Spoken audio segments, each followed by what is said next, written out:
Welcome back to the channel. So in today's video we're going to take a look at an upgrade of mine that was sent to me by TacX. Now you've seen the holster they had sent me originally for the Glock 19. It's got the American flag motif on it, and that's when I carry my Glock 19. But I also carry a 226, which you all know, and I carry the 226 Legion a lot of times, but it is a heavy gun, so it needs a heavier holster. So what do I use for an everyday holster when it comes to that? Well, I usually use this. Now this is a Blackhawk Serpa for the 226. Works great, fits on my belt nicely, retains the gun really well. You got the little button here, which some people love, some people hate. Depends on your tastes, I guess. So, as you see, Blackhawk. Now, when I did the carbine course, and I was wearing my war belt, obviously, this does not connect to Molly. So I had to buy an adapter so I could have my 226, which is empty, for the class. So I had to dismantle it, take the set screws out of the back here, take this little paddle off, and then I install this little bad boy, and this connects into the Mollies. And obviously I've since taken this off and put this back together so I can have this for my regular day-to-day activities when I'm wearing jeans or whatnot. But what TacX did is they made me a custom holster just for my war belt. So let me show you that real quick. So you've all seen this belt before, and yes, I do carry it pretty much all the time. It's in its own bag. So right here is where this would slide down inside, connect, and it put the gun at a pretty good height. It was right on my belt. Didn't have a problem running it. It worked out. But ideally, when you're training, wearing something like this, the last thing you want is a holster that's just like this, for the simple fact of this push button right here, which, yes, it's locked in, but as the belt falls, you have to push the button in order to draw. The problem with that, which many of you know, and a lot of training places when you do their training tell you specifically no Serpa holsters, is when you're on the ground and you're moving around, sometimes you get dirt up back here or rocks or something, and it will prevent you from being able to push this down. Alright, so with the gun in place, you get some small debris that's up in here, and now you can't push this down. What do you think is going to happen? You're right. The gun is now stuck, like really stuck, and you have to like break the holster apart to get that whatever it is stuck in there to get it out. So using a holster like this for training, not exactly the smartest thing to do, but when it's the only thing you got, you adapt and overcome. Especially with a shortage of gear and various other things going on. So, TacX sent me this free-swinging TacX holster that is built specifically to hold the 226. And it is a thigh rig, but there is no button that needs to be pushed. For you to get this out, I'm just going to drape this over me. For you to get this out, all you do is pull straight up. That's it. So it doesn't matter if you're rolling around on the ground, nothing is going to get stuck preventing it.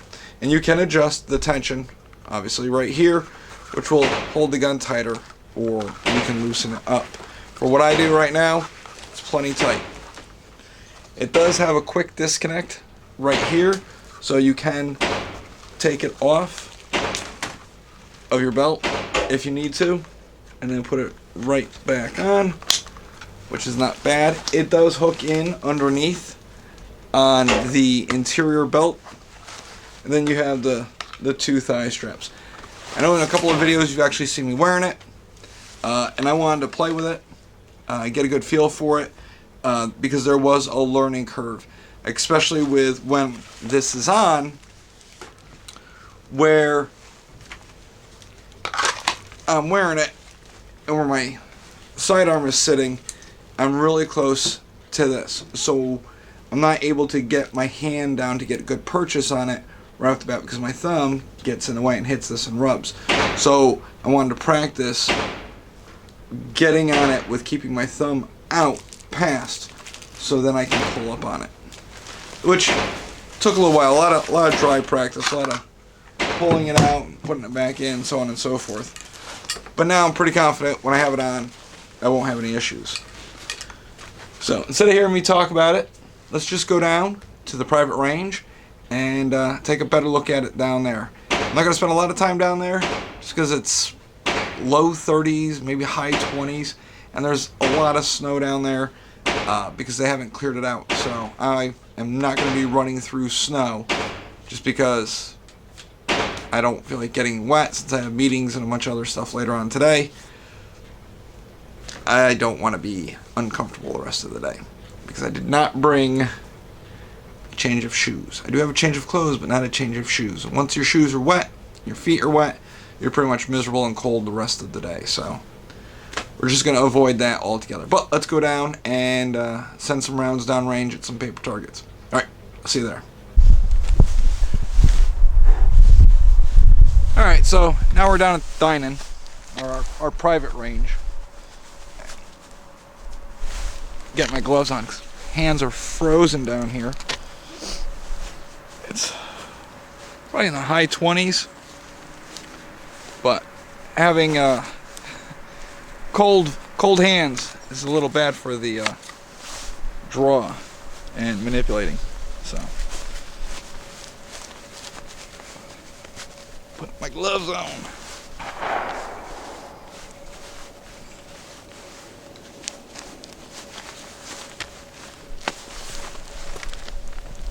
Alright, so as you can see, it's on my leg. I've got 2 bands.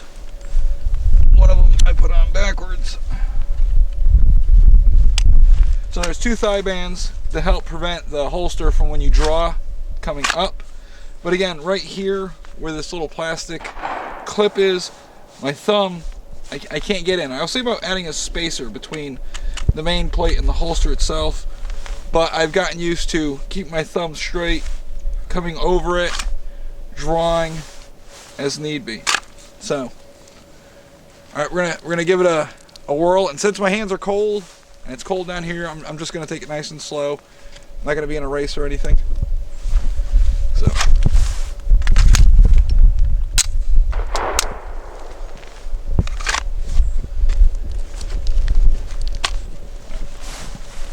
no timer or anything like that.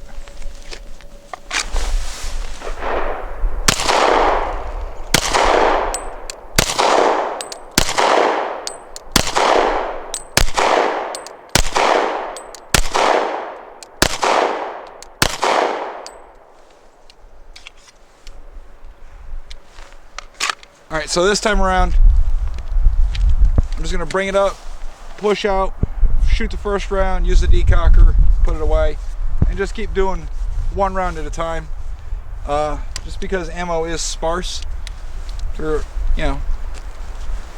20 rounds should be enough. At least I'm getting a little range time.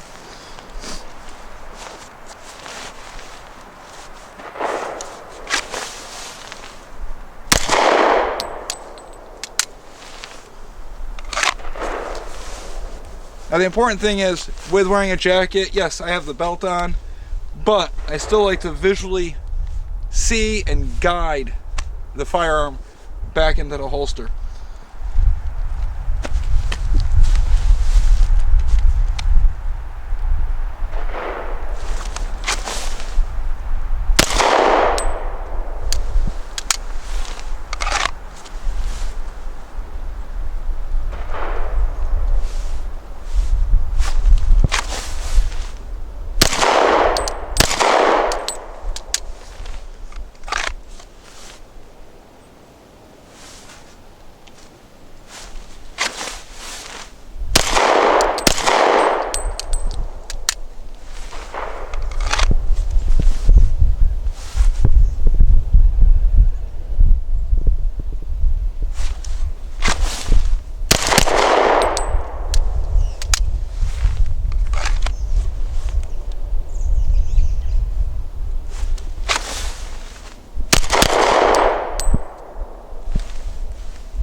So that's it.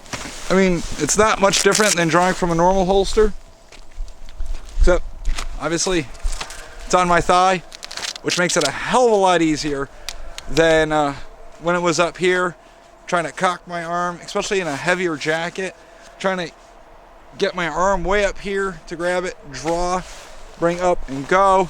It's easier to come from here, bring it up, and then push out.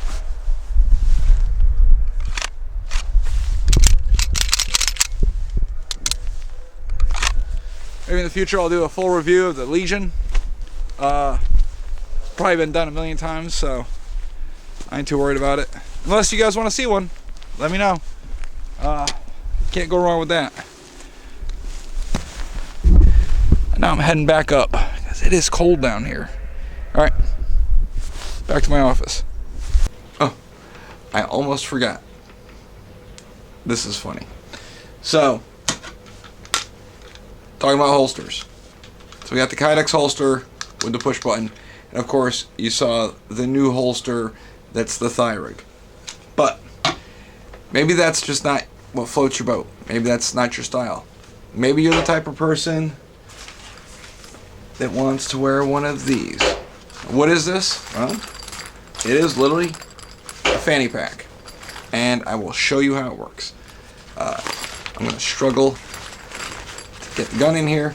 It is like a neoprene inside. And I'll show you what it looks like real quick. So here we go. So there you go. That's what the 226 looks like inside. This is a neoprene, almost like wetsuit material. It does have a slot down here for an extra mag. This is not feasible in any way, shape, or form. As you can see, the beaver tail and everything is tucked in behind this, so you have to pull all this out of the way, especially with a Legion, which has an extended beaver tail on it.